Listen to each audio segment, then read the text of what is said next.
Everyone, this is update for September 4th, 2023, day 558 of the war, end of the date update. Also catch up update for September 3. I'm going to start with the general strategic developments and I'm going to switch to the situation in Ukraine and on battlefield in Ukraine. So first, Chinese president is skipping G20 meeting. This is a very clear indication of further escalation, and my take on this is that he's keeping to basically show to other countries that he's not sort of participating in the meetings with the West, basically. So if you saw, he came to the BRICS meeting, which was actually much ado about nothing. As I mentioned before, there won't be any single currency there. Just simply impossible. All of these countries are too different and the economies are too different. And as I said before, no government will ever, in their mind, I wouldn't say it's a right mind, but in their mind, from their perspective, would ever have gold as money or gold-backed currency, so that they will buy sort of willingly, voluntarily, they will never do this. And it's universal. Doesn't matter West or this China, Russia, and so on alliance. So that's the nature sort of the beast. Again,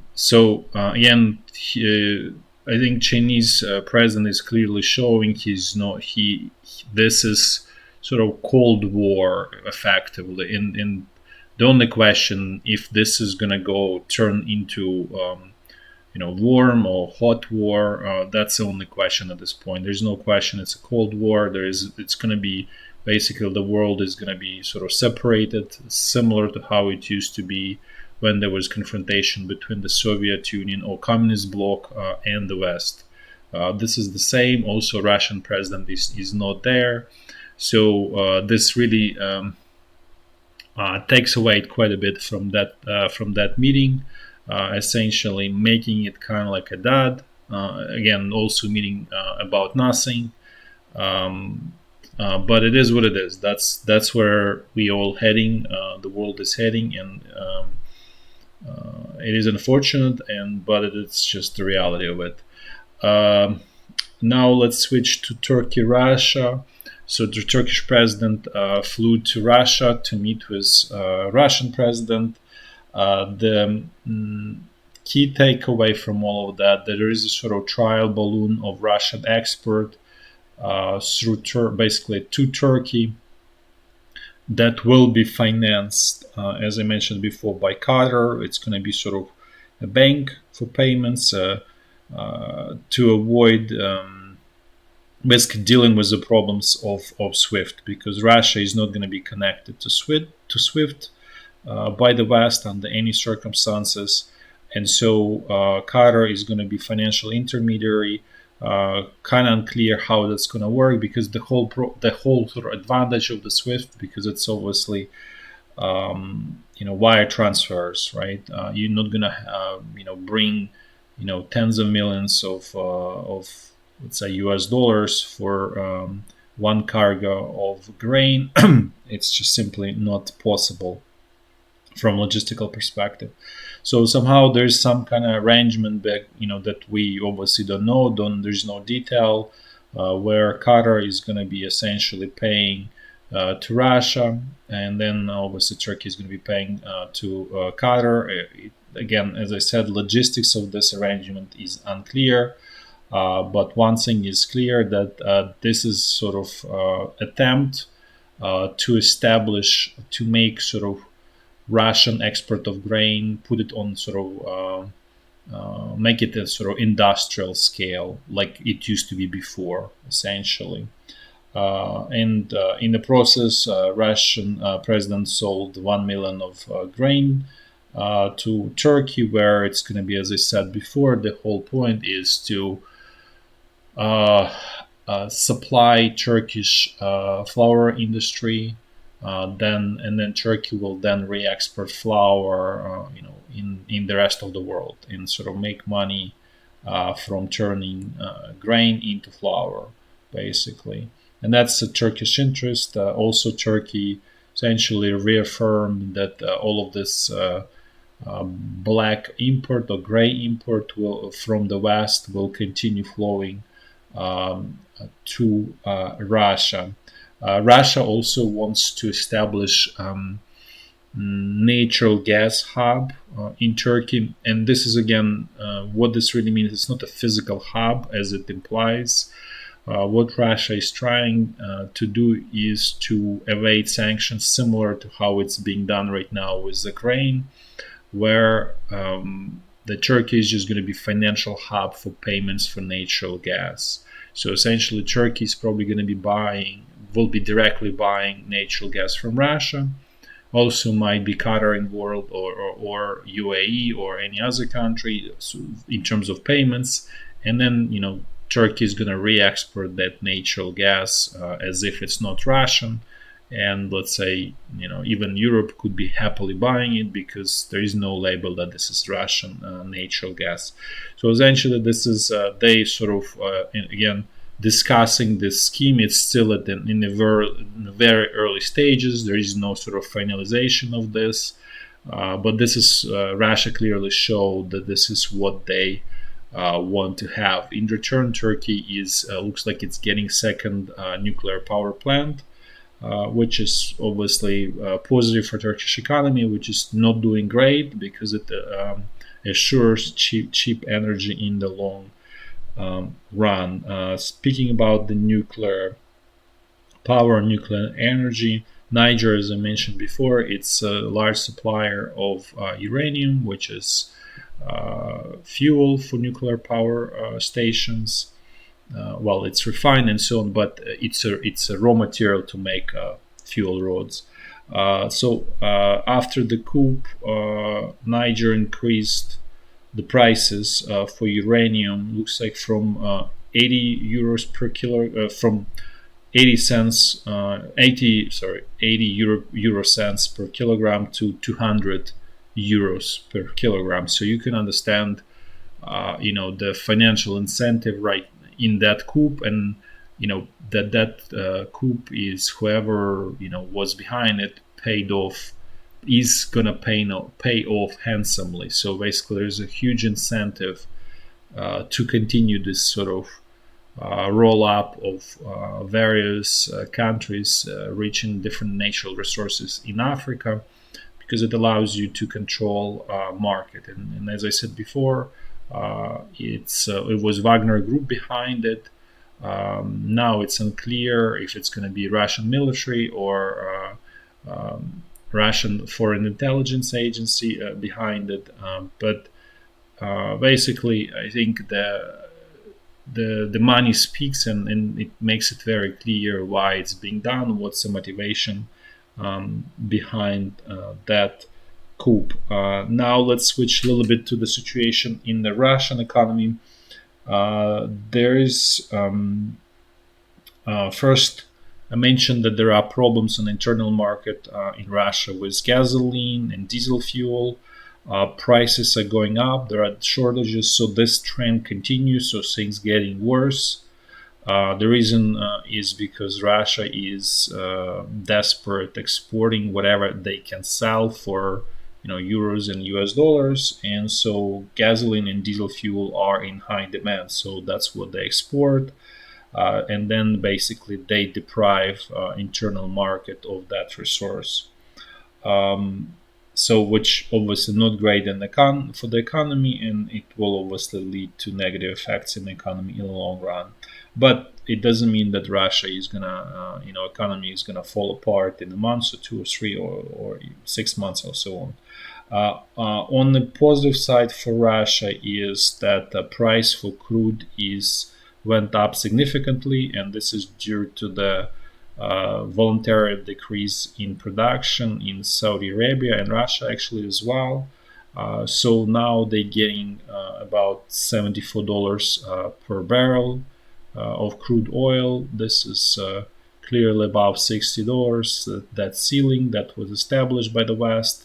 And that's again another example of the way sanctions are done. It doesn't work.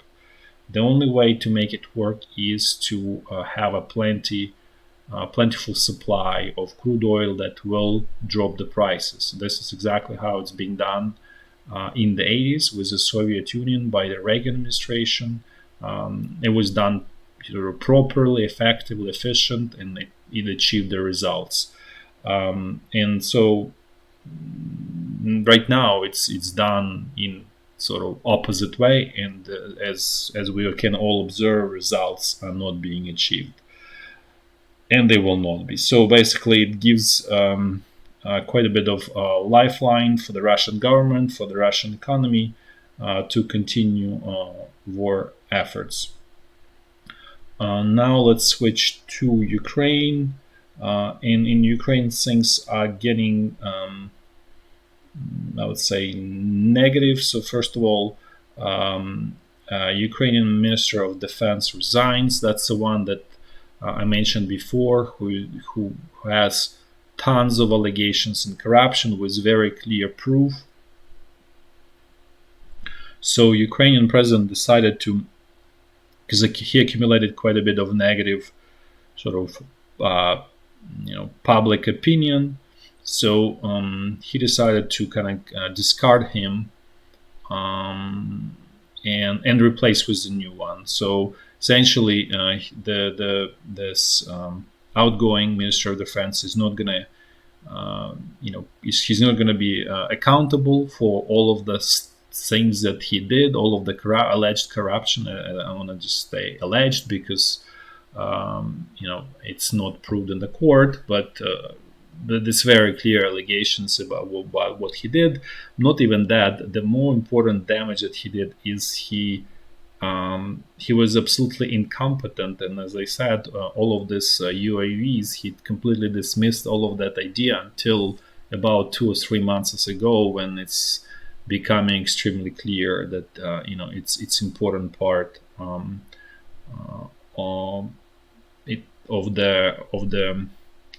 the weapons that you need on the battleground. So again, this allegedly corrupt person leaves with the flying colors. Basically, he even arrogantly showing his in quotes achievements for this year and a half. Very proud, and I'm sure that he's gonna go somewhere, leave Ukraine shortly, and will sort of enjoy his time somewhere, probably in the West, in probably Nice or some areas like that. And then there's a new one in, and this one is no better than the previous one.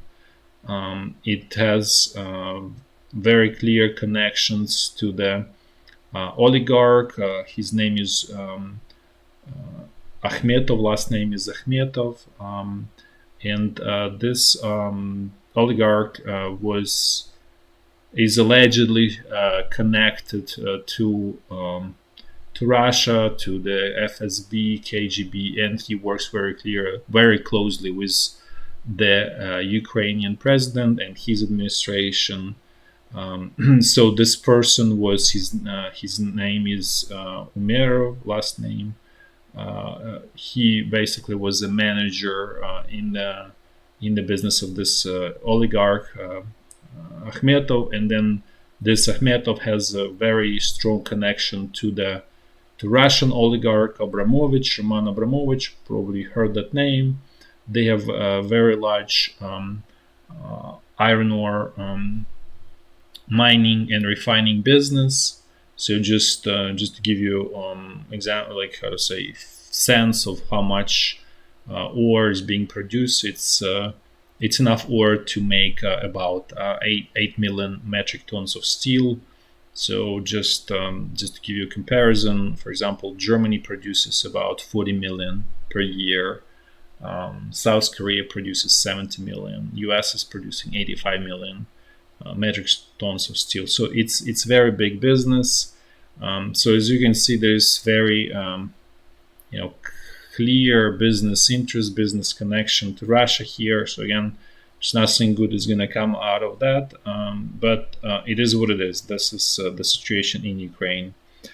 Then Now, in terms of mobilization in Ukraine, I mentioned before there are problems that there is not enough sort of, I would say, motivated people, willing people, and what the Ukrainian government is doing now, they sort of trying to mobilize um, sort of various kinds of people that used to be that they are not they were not eligible for mobilization. So first, who they passed a bunch of regulations and laws and decrees and so on. So first, people who trying to get their second degree, those people will be sort of mobilized as long if you are about 30 and you're getting your second degree, you will be mobilized. You're not allowed to have second degree. The most ridiculous, though, is another group of people, and this is actually ill people, and like just to give you idea of sort of type of illnesses. So people with tuberculosis in remission now will be called into army. People with hepatitis will be called into army. People with HIV is going to be called into army. The mentally sick people with like things like claustrophobia, I don't know, all sort of mental. I'm not expert in that, but all sort of like mental illnesses are going to be called into army. And then sort of final sort of cherry on the cake is women with a medical profession, basically like nurses or doctors, will be mobilized into the army starting October 1 of this year. So it's very clear that there is a severe shortage of the sort of replacements for the army, for Ukrainian army, and that Ukrainian army is facing probably in the 6 months or so severe uh, crisis in terms of people being replacements in the army. To extent it's unclear to me because even with the losses, let's say Ukrainian army probably lost at this point 100 plus minus 140,000 people dead, another 60, yeah, 70, 80 people who are wounded and they will never come back to the front line. So, somewhat more than something, a little bit more than 200,000 from the original army that was close to 1 million people. Now it's, let's say, 800,000. It's still, call it huge army, and it's very clear that most of these people are not on front line. And because for many of them there's not even enough weapons. So again, somewhat unclear this tightening the screws in the whole situation, but it's very clear that Ukraine government perceives this situation as desperate and difficult. So again, this is war of attrition, and this is also signifies this what I said before, that in the war of attrition, there's Ukraine is going to lose. It's a dead end for Ukraine. Simply Russia is 5 times larger people wise, and if you have exchange roughly 1-to-1, that's even if it's 1.2 or 1.3, even if it's 1.5, let's say, in Ukrainian favor, it's by no means you can have any victory in this approach. So it was very clear from the very beginning, the only way for Ukraine to win is quality, not quantity, but that requires really competent people at the top, and that's unfortunately not the case in Ukraine right now. So now let's walk through the front line. I'm going to do it in a clockwise fashion, as I always do, starting from very north. So the situation along the state border remains more or less the same. No any major incursions. There are some minor ones in the Bryansk region, but it's just testing opposing forces, nothing major there. Now let's move to the North Lugansk front line. Things here are also frozen. Continued this Russian like tactical attack in the same area. I would say unclear purpose to me, but and again, this is tactical attack. It's not a major Russian offensive. Now let's move to the North Donbass front lines. Things here are quiet in the northern sector. In the southern, it's essentially just tactical Russian counterattacks around the Klishivka, basically with the aim of regaining lost ground. But otherwise, it's all basically frozen. Then let's move to the central Donbass front line. Things here also kind of like freezing up. There are only some tactical attacks in Marinka, but again, this is just tactical attacks, and as always, they don't lead to anything. Now let's move to the Zaporizhya front line. Things here are sort of on a probably temporarily pause. No major Ukrainian attacks around Robotyne. For the most part, it's Ukrainian artillery that is working at work. They're trying to soften Russian defenses. And at this moment, Ukrainian artillery is actually exceeding Russian in this area. So this is, I would say, one thing that Ukrainian command finally learned to do is to concentrate artillery fire in a place where you attacking. So at least that's one positive development. And it's working on Russian defenses to basically soften them up so that then Ukrainian infantry can attack Russian defenses. One important or at least I perceived on a personal level, interesting development. So the first Challenger 2 tank got hit by Russians and burned. It's unclear how exactly, if it's artillery or anti-tank. There will be, once I find out more updates, I'll provide. But that was the first sort of casualty of the Challenger 2. Now let's move to the situation along the Dnipro River. Things here remain the same, status quo. No attempts by Ukrainian command to expand and exploit the bridgeheads. That's all for today. Thanks for watching. Until next time. Bye bye.